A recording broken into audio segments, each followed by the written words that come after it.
అందరికీ నమస్కారం. కార్యక్రమం ప్రారంభించే ముందు గురువు గారు బ్రహ్మర్షి పత్రి గారికి ఒకసారి మనం ధన్యవాదాలు చెప్పుకుందాం. మనం గత 16 ఎపిసోడ్ నుంచి ఒక విషయం మీద చెప్పుకుంటున్నాం. బుద్ధుని యొక్క బోధలు, ధమ్మపదం నుంచి ఆయన సందేశాలు తెలుసుకుంటున్నాం. ఈ 16వ ఎపిసోడ్ ఆయన ఇచ్చిన బోధ ఏమిటంటే, దూషించి దండించి బుద్ధి చెప్పేవాడు సత్పురుషులకు ఆత్మీయుడవుతాడు. దుష్టులకు భ్రష్టులకు అయిష్టుడవుతాడు.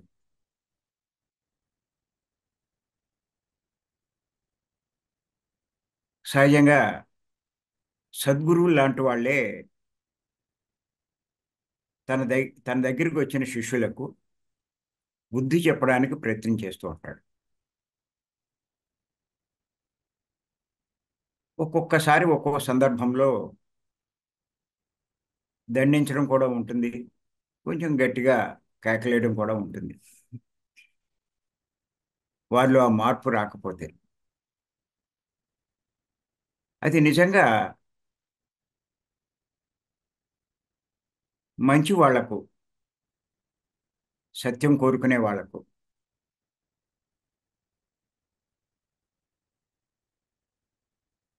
దగ్గరవుతాడు. ఆ గురువుకి నాలో ఉన్న లోపాలు సరి చేయడానికి ఆయన ప్రయత్నిస్తున్నారు, నేను సరి చేసుకోవాలని సరి చేసుకుంటారు. అదే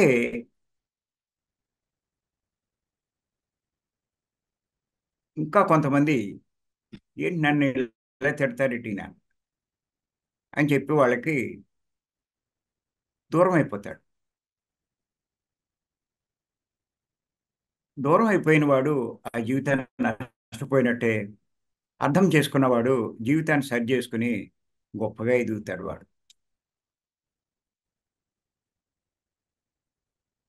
నిజంగా వారిలో బుద్ధి పెరగడానికి ప్రయత్నం చెయ్యకపోతే ఆయన సద్గురువు కాదు. అవన్నీ వదిలేసి వాళ్ళని తన స్వార్థానికి ఉపయోగించుకుంటూ ఉంటారు కొంతమంది. వాళ్ళకి కావాల్సిన నచ్చే మాటలు చెప్తూ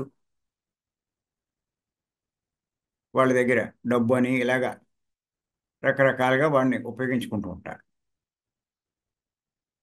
కానీ సద్గురువుకి ఏం అవసరం ఉండదు. తన దగ్గరికి వచ్చిన వాడు గొప్పగా తయారవ్వాలి, తనలా తయారవ్వాలి. అంటే వారిలో ముందు బుద్ధి వికసించాలి. శిష్యుడికి ఏది అవసరమో దాన్ని వృద్ధి చేయడానికే సద్గురు ప్రయత్నిస్తాడు.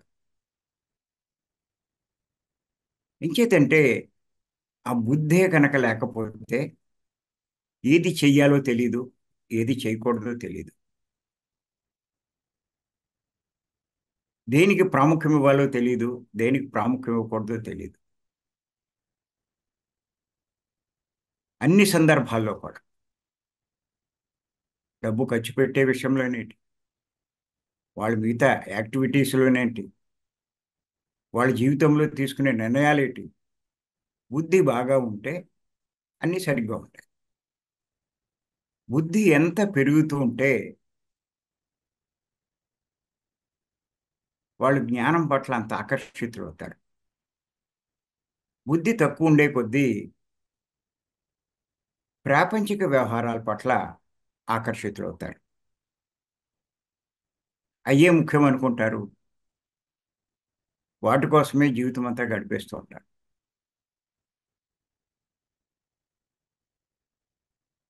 ఈ ప్రాపంచిక వ్యవహారాలు మీద ఎక్కువ దృష్టి పెట్టేవాళ్ళు నేను దేహం అన్నట్టుగానే జీవిస్తారు.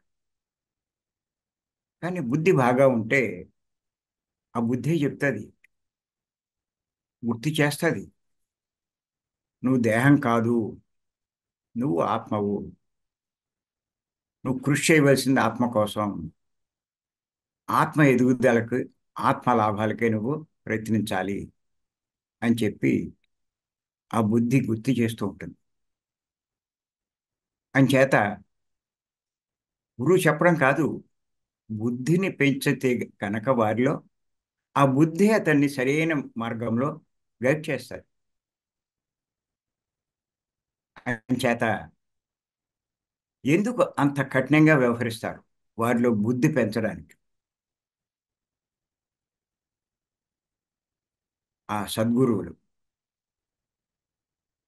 అంటే ఆ బుద్ధి యొక్క గొప్పతనం మనం తెలుసుకుంటే అప్పుడు మనకి ఇది అర్థమవుతుంది. అదే మనం తెలుసుకుంటున్నాం గత 6 ఎపిసోడ్ల నుంచి. ఈరోజు 7వ ఎపిసోడ్ బుద్ధి గురించి తెలుసుకుంటున్నాం.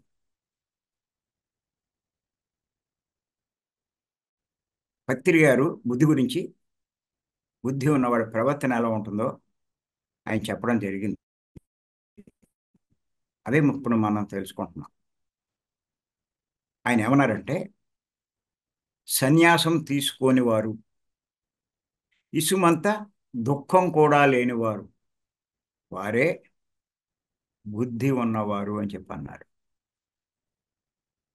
సన్యాసం తీసుకోని వారు అంటే అన్నీ వదిలేసి వెళ్ళిపోకల, ఆ సంసారాన్ని, పిల్లల్ని, సంపాదనని ఇవన్నీ వదిలేసి సర్వసంగ పరిత్యాగులు అయిపోక్కర్లేదు. బుద్ధి ఉన్నవాడు ఆ పని చేయడంట.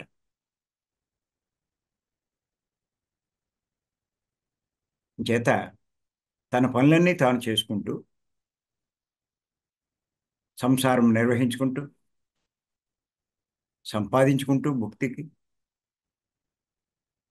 ఖాళీ సమయాన్ని వృధా చేయకుండా దీనికి ఉపయోగించుకోవాలి. వాడు బుద్ధి ఉన్నవాడు. తాను చేసే పనుల్లో టాప్ ప్రయారిటీ ఆత్మ కార్యాలకు, ఆత్మ లాభానికి, ఆత్మ ఉన్నతికి కేటాయించుకోవాలి. ఎంచేతంటే మానవుల్లో బుద్ధిదే నిర్ణయం, నిర్ణయాధికారం బుద్ధికే ఉంటుంది. కింద మీద పడుతూ ఉంటాడు. బుద్ధి సరిగ్గా ఉంటే సరైన నిర్ణయం తీసుకుంటుంది.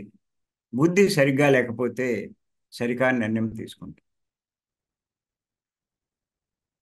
చూడండి, మీ ఊళ్ళోనే, మీ ఇంటికాడే ఏదో ఫంక్షన్ వచ్చింది, ఓ మ్యారేజో ఏదో వచ్చింది. అదే టైంలో భీమవరం క్లాస్ జరుగుతుంది. నిజంగా బుద్ధి ఉన్నవాడు అయితే ఆ ఫంక్షన్ పక్కన పెట్టి భీమవరం క్లాస్కి వస్తాడు. కావాలంటే వాడికి ఆ భీమవరం ఫంక్షన్ అయిపోయాక వెళ్ళి ఒకసారి కనిపిస్తాడు, ఈ కారణం చెప్పుకుంటాడు. ఆ ఇంపార్టెంట్ క్లాసు, అందుకే నేను రాలేకపోయాను, అందుకే వచ్చి కనిపిస్తున్నాను. లేదు, ముందే ఒకసారి వెళ్ళి చెప్పేస్తాడు, నేను రావడం కుదరదురా బాబు అని చెప్పి. వాళ్ళు ఏమనుకోరు. ఇది బుద్ధి ఉన్నవాడు చేసే పని. బుద్ధి లేకపోతే ఆ ఈ నెల కాకపోతే వచ్చే నెల వెళ్ళొచ్చు, మళ్ళా పెళ్ళి మళ్ళా జరుగుతుందా అని చెప్పి ఈ ఆత్మకార్యమైనటువంటి జ్ఞానపరమైన కార్యక్రమానికి మరి దానికి వదిలేసుకుంటారు బుద్ధి లేనివాడు. అంచేత అన్నీ చూసుకోవచ్చు, తప్పేం లేదు, చూసుకోమని చెప్తున్నారు పత్రిక గారు కూడా. సంసారంలోనే నిర్వాణం అన్నారు. సంసారం చేస్తూనే నిర్వాణం కోసం ప్రయత్నించాలి. నిర్వాణం అంటే దుఃఖరాహిత్య స్థితి, శాశ్వత దుఃఖరాహిత్య స్థితి. దుఃఖంలోంచి శాశ్వతంగా బయటపడడం. ఏ దుఃఖంతో ఒక్కొక్కసారి అంతులేని బాధకు గురవుతామో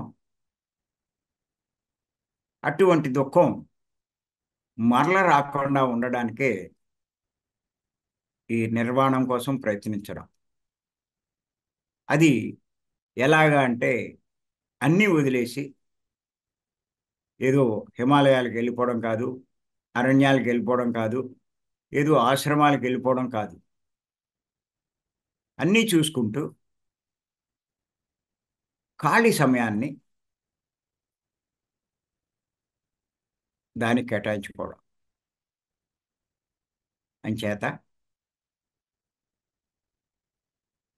పత్రిక స్పష్టంగా చెప్పారు, ఎవరికి బుద్ధి ఉంది అంటే సన్యాసం తీసుకోని వారు అని చెప్పారు. అంతేకాదు ఇంకా ఏమన్నారంటే ఆయన, ఇసుమంత దుఃఖం కూడా లేనివారే బుద్ధి ఉన్నవారు అన్నారు. కొద్దిపాటి దుఃఖం,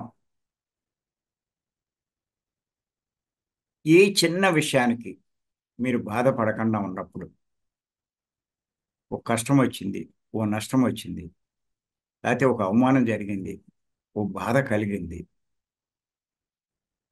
మీరు దుఃఖపడకూడదు, దాన్ని పట్టించుకోకూడదు. ఏమాత్రం మీరు బాధపడుతున్నా మీకు బుద్ధి లేనట్టే అని చెప్పన్నాడు. అయితే గుర్తెట్టుకోండి, మరి మీరు ఈ ధ్యాన మార్గంలోకి వచ్చారు, మీకు బుద్ధి ఉందా లేదా, బుద్ధి ఎంత ఉంది అన్నది మీ అంతటి మీరు తెలుసుకోవాలి అంటే పత్రిక చెప్పినటువంటి ఈ విషయాలు మీరు బాగా అవగాహన చేసుకుంటే మీకు అర్థమవుతుంది.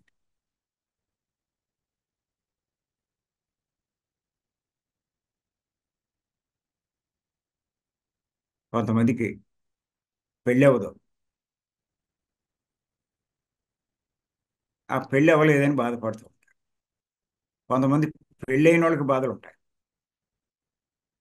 పెళ్ళి అయ్యాక పిల్లలు లేకుండా లేదని కొంతమందికి బాధ, పిల్లలు ఉన్నా మళ్ళీ మగ పిల్లవాడు లేదని ఓ బాధ. ఇలాగా ఒక రకం కాదు, జీవితం అంతా బాధే.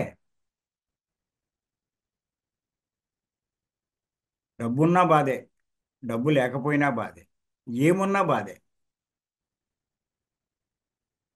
దుఃఖపడుతూనే ఉంటాడు. అంటే దాని అర్థం ఏంటి? బుద్ధి లేనట్టే లెక్క. చేత మిమ్మల్ని మీరు పరీక్షించుకోండి, మీకు అర్థమవుతుంది.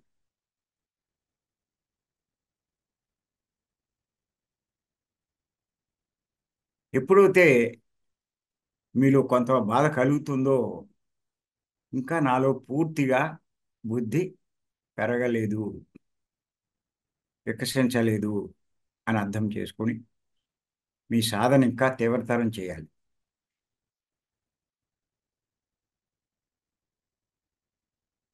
సాధన ఎంత పెంచితే బుద్ధి అంత బాగా వికసిస్తుంది. ఇంచేతంటే సాధన పెరిగే కొద్దీ మీ శక్తి పెరుగుతుంది, శక్తి పెరిగే కొద్దీ మనసు శుద్ధి అవుతుంది, మనసు శుద్ధి అయ్యే కొద్దీ బుద్ధి బాగా వికసిస్తూ ఉంటుంది.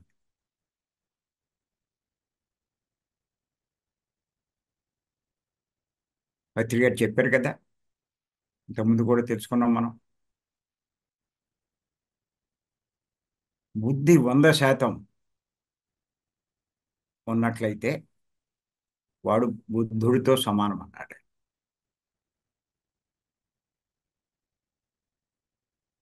కనీసం 50% అయినా ఉండాలి. అప్పుడు మిగతా 50% ఆటోమేటిక్గా సాధించగలుగుతారు. ఆహార నియమాలు పాటిస్తూ సాధన తీవ్రంగా చేస్తే బుద్ధి బాగా ఉంటుంది, సరైన నిర్ణయాలు తీసుకుంటుంది, జీవితంలో దుఃఖం అనేది ఉండదు, బాధ అనేది ఉండదు.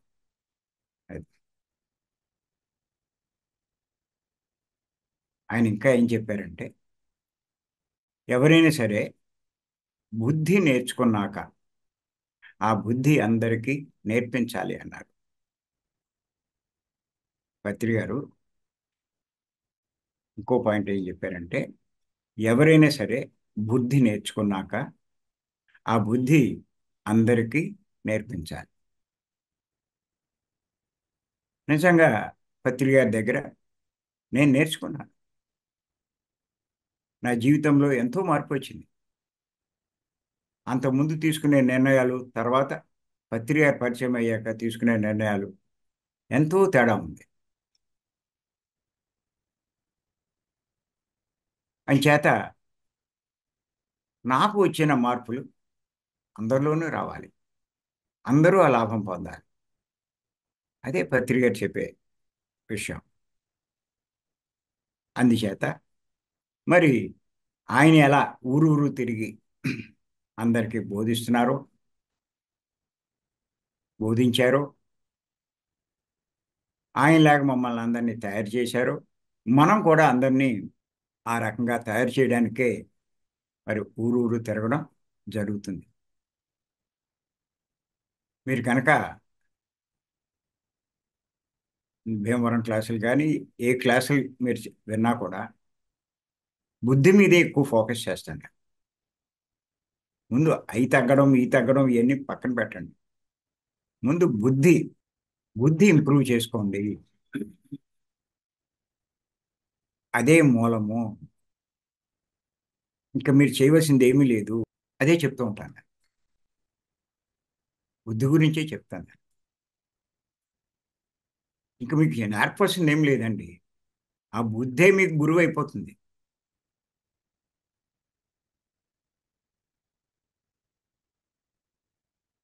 బుద్ధిని మీరు పెంచుకుంటే ఆ బుద్ధే మీకు గురువు అవుతుంది. మిమ్మల్ని సరైన మార్గంలో నడిపిస్తుంది. మీరు ఎక్కడా తప్పు నిర్ణయాలు తీసుకోరు. మళ్ళా తర్వాత అయిపోయాక బాధపడతారు. అనవసరంగా ఈ పని చేశానే, చేయకుండా ఉండవలసిందే అని మళ్ళా తర్వాత బాధపడతారు. తర్వాత బాధపడనటువంటి పనులే మీరు చేస్తారు. ఎప్పుడు మీ బుద్ధి బాగా వికసించి ఉన్నప్పుడు. అంచేత మరి బుద్ధి ఉన్నవాడు బుద్ధి లేని వాళ్ళకి ఆ బుద్ధి నేర్పించాలి. అదే పత్రి గారు చెప్పింది. ఆయన ఇంకా ఏం చెప్పారంటే, మనస్సుతో జీవించే వాళ్ళు అసురులు, బుద్ధితో జీవించే వాళ్ళే సురులు అని చెప్పి అన్నాడు ఆయన. అసురులు అంటే రాక్షసులు. వాళ్ళు మానవులే, కానీ ఆ లక్షణాలు ఉంటాయి. అసురు లక్షణాలు ఉంటాయి.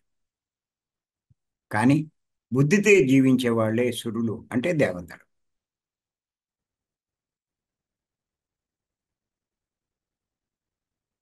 అంచేత ఎందుకు సురులు అయ్యారు, దేవతలు అయ్యారు? బుద్ధి ఉంటే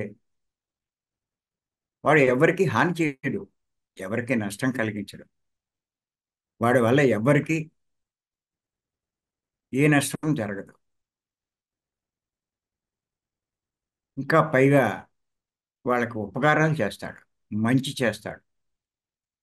వాడు చేసే పనుల వల్ల వాళ్ళకి ఆనందం కలుగుతుంది. వాళ్ళు ఎంతో మంచి మార్పు వస్తుంది. చేత వాడు దేవతలతో సమానం.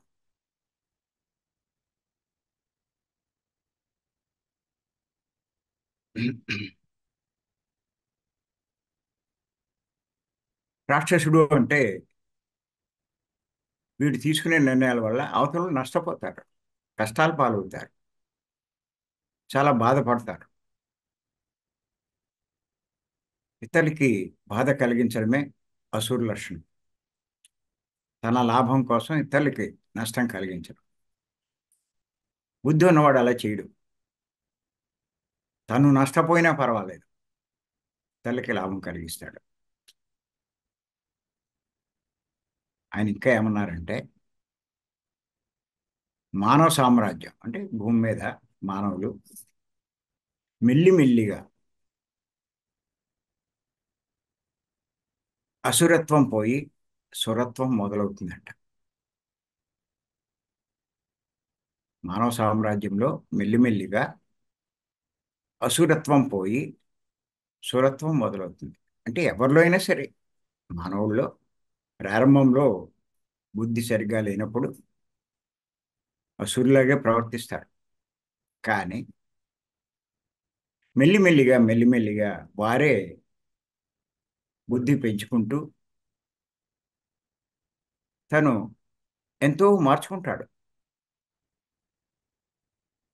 ఇతరులకు లాభం కలిగించే పని చేస్తాడు. అసురుడు సురుడైపోతాడు. రాక్షసుడు దేవత కింద మారిపోతాడు. ఇది ప్రతి మానవుల్లోనూ జరిగే మార్పే. అదే చెప్తున్నారు పత్రి గారు. మానవ సామ్రాజ్యంలో మెల్లిమెల్లిగా అసురత్వం పోయి రాక్షసత్వం పోతుందంట అందరిలో. సురత్వం మొదలవుతుందంట. ఇప్పుడు ఎవరైతే మన క్లాసులకు వస్తున్నారో, భీమవరం క్లాసులకి, ఈ మార్నింగ్ జూమ్లోకి వస్తున్నారు, కొన్ని వందల మంది కాదు వేల మంది వస్తున్నారు. వీళ్ళంతా ఎవరు? అసురత్వాన్ని పోగొట్టుకోవాలనుకున్న వాళ్ళే. బుద్ధిని పెంచుకోవడానికి ప్రయత్నిస్తున్నారు. దేవతల్లా తయారు కాబోయే వాళ్ళే వీళ్ళంతా. ఆ మార్పులు ఖచ్చితంగా మీ అందరిలో కనుక మీరు చూసుకున్నట్లయితే ఖచ్చితంగా మీలో చాలా మార్పులు వచ్చింది. గత జీవితానికి మీ ప్రస్తుత జీవితానికి ఎంతో తేడా ఉంది.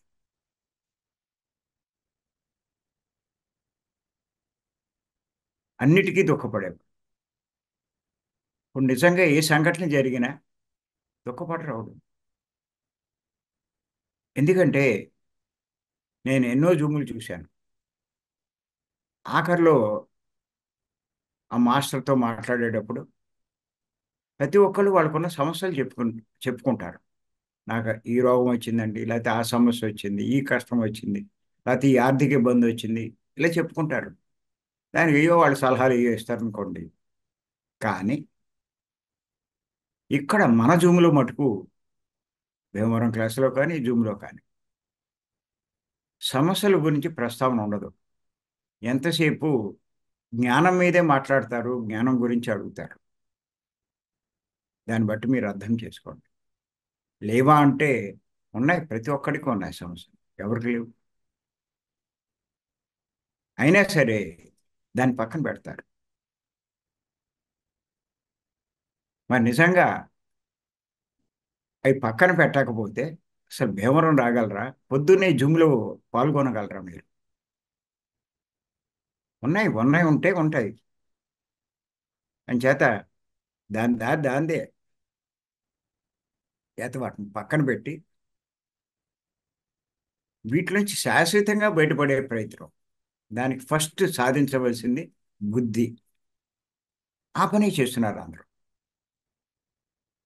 అంచేత ఖచ్చితంగా అందరిలోనూ ఆ మార్పు వస్తుంది. మనలో అసురత్వం పోతుంది, సురత్వం వస్తుంది. అదే చెప్పారు పత్రి గారు. జరుగుతుంది. జన్మలు గడిచే కొద్దీ ఎంతో మార్పు వస్తుంది, ఏ మానవుడు అయినా సరే. ఆయన ఇంకా ఏమన్నారంటే, మానవుల్లో మూర్ఖాత్ముడు, దుష్టాత్ముడు, శుభాత్ముడు, మహాత్ముడు, పరమాత్ముడు, ఇలా 5 రకాల మనుషులు ఉన్నారంట. మానవుల్లో మూర్ఖాత్ముడు, దుష్టాత్ముడు, శుభాత్ముడు, మహాత్ముడు, పరమాత్ముడు. అంటే ఎందుకు ఇలా చెప్పారంటే ఆయన,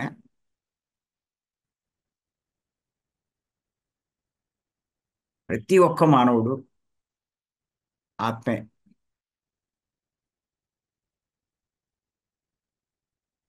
అంతేగాని శరీరం కాదు.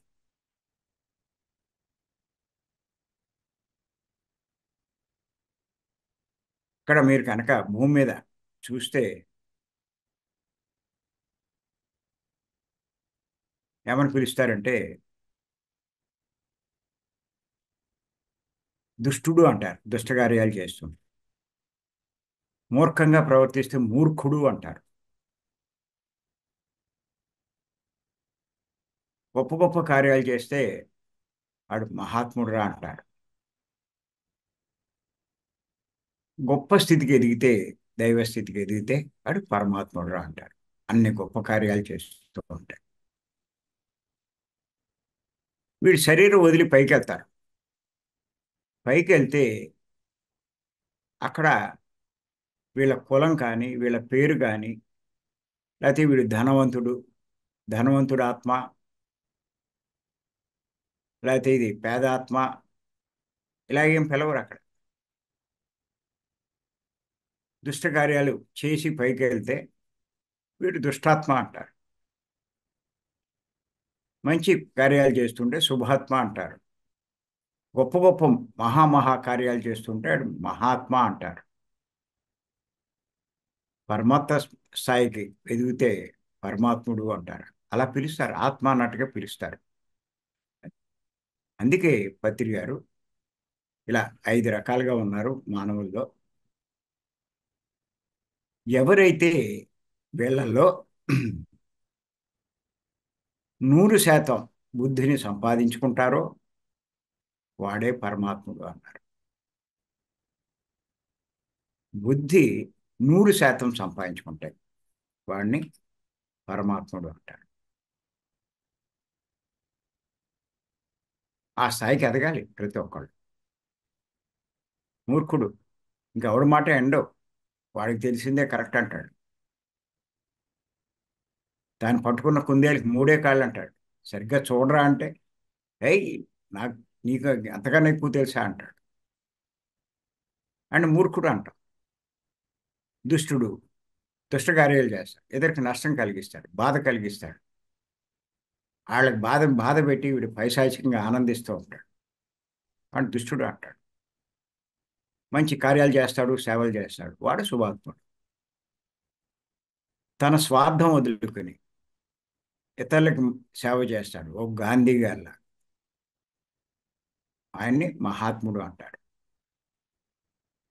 మరి దివ్యత్వాన్ని సంపాదించుకుని దైవంలో ప్రవర్తిస్తాడు. అందరూ ఒకటే, నేనే అంతా నేనే అనే స్థాయికి ఎదుగుతాడు, వాడిని పరమాత్ముడు అంటాడు. వాళ్ళనే మనం దేవుళ్ళు అంటాం. అది అని ఇంకా ఏం చెప్పారంటే, పరమాత్ముడి లక్షణం ఏమిటంటే ధ్యానం నేర్చుకోవడం, ధ్యాన సాధన చేయడం, ఈ ధ్యానాన్ని నేర్పిస్తూ ఉండడం, ఈ ధ్యానాన్ని ప్రచారం చేయడం, అలా తాను జ్ఞానం సంపాదించుకుని ఇతరులకి జ్ఞానాన్ని బోధించేవాడే పరమాత్ముడు అని చెప్పి ఆయన చెప్పడం జరిగింది. ఆ స్థాయికి ఎదిగిన వాళ్ళు సృష్టికి ప్రతి సృష్టి చేయగలిగే స్థాయి వాళ్ళకు ఉంటుంది, చేస్తారు. అంచేత ఏ మానవుడైనా సరే ఆ స్థాయికి ఎదగాలి, ఆ ప్రయత్నం చేయాలి. ఉంటాయి, మీ కుటుంబం ఉంటుంది, మీ సమస్యలు ఉంటాయి, సంపాదన చూసుకోవాలి, సమస్యలు చూసుకోవాలి, ఇవన్నీ ఉంటాయి. ఏమనుకుంటారంటే ఇవన్నీ అయిపోయాక దాని మీద దృష్టి పెడదాం అనుకుంటారు. కానీ ఒక రకంగా ఇది ఎలాంటిదంటే సముద్రం కెరటాలు ఆగిపోయాక ప్రయాణం చేద్దాం అనుకుని అంటాడు. ఎప్పటికై ఆగుతాయి, ఎప్పుడు ప్రయాణం చేస్తాడు చెప్పండి. జీవితంలో ఈ సమస్యలు ఎప్పటికి పోతాయి, ఎప్పటికి ఈ ప్రయత్నం చేస్తాడు చెప్పండి. ఒక సమస్య పోతే ఇంకో సమస్య, ఒక కష్టం పోతే ఇంకో కష్టం, ఒక రోగం పోతే ఇంకో రోగం, ఒక బాధ్యత అయిపోతే ఇంకో బాధ్యత, ఒక కోరిక తీరిపోతే ఇంకో కోరిక. ఇది అనంతంగా అలా సాగేదే అనుకుంటారు వాళ్ళు. ఇది అయిపోతే ఇంకేమీ లేదు అంటారు. అంతా పూర్తిగా దాని మీదే ఉంటానంట. అది అవ్వదు, వీడు దీని మీదకి రాడు. ఏదో ఉంటుంది. ఆ టైం వచ్చేసరికి ఏదో కనిపిస్తూ ఉంటుంది. భీమవరం రమ్మంటే వద్దామనుకుంటూ సంవత్సరాలు గడిపేసిన వాళ్ళు ఉన్నారు. నాకు నవ్వొస్తూ ఉంటుంది. నువ్వు సంవత్సరాలు కాదనైనా జన్మలే గడిపేస్తావు. ఎంచేతంటే మొత్తం మీద ఈ జన్మ అంతా అలా చూసుకుంటూ అయిపోయిందండి. జన్మ అయిపోయింది. మళ్ళా కొత్త జన్మ వచ్చింది. కొత్త జన్మలో భార్య ఉండదా, భర్త ఉండడా, పిల్లలు ఉండరా, సంసారం ఉండదా, సంపాదన ఉండదా. పోలే ఆ జీవితము గడిపేశావు. అది అయిపోయింది. మళ్ళా ఇంకొక జన్మ వచ్చింది.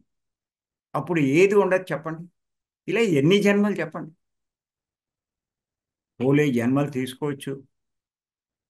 ఈ జన్మల్లో ఎంత దుఃఖపడుతున్నావు. ఒక్కొక్కసారి ఒక్కో సమస్య వచ్చినప్పుడు చచ్చిపోవాలి ఉంటుంది. ఎందుకు వచ్చింది ఈ బతుకనుకోండి. అలాంటి స్థితి ఎందుకు తెచ్చుకోవాలి మనం?